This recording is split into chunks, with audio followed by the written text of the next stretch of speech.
Gordon, I imagine this was plenty of fuel for your call.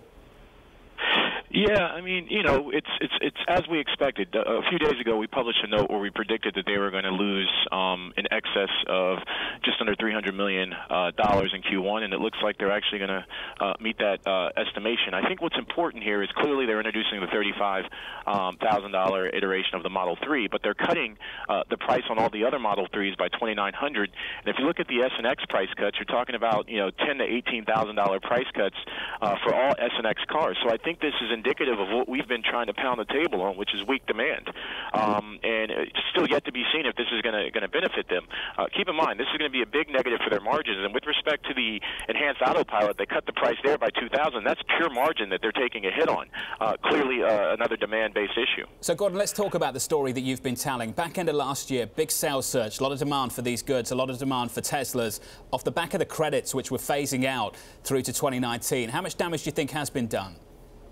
Well, I think a lot of damage has been done with respect to the credits. If you look at what happened in the state of Georgia in 2015 when they cut their credit by $5,000, the next month the demand for EVs fell, I think, 90%.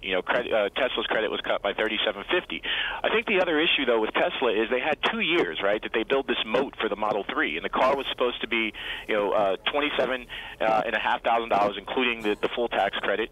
And the reality is, even with the $35,000 iteration they've introduced, if you include the the $1,500 delivery fee and the lower credit, you're really paying $32,000, whereas people thought they were paying $27,500. So you're still paying 18% more. And what they did in the third and fourth quarter is they took the very best of that moat that they built over the 2 years and reported numbers on that, which were barely profitable.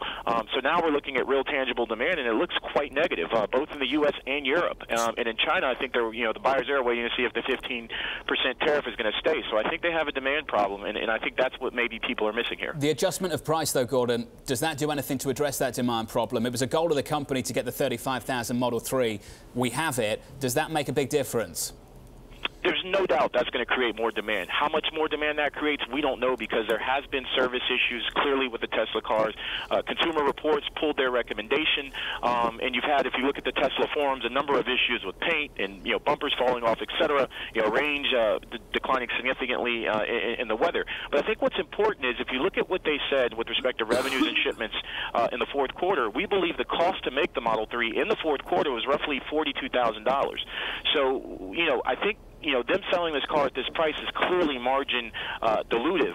And I think the extent to which it could be dilutive to margins, even with the store closures they make, could shock and awe, if you will. Hey, Gordon, the convertible notes come due today. I assume the company's got the money to pay for all of this over the next several months if these notes continue to mature and they have to pay out in cash and not equity.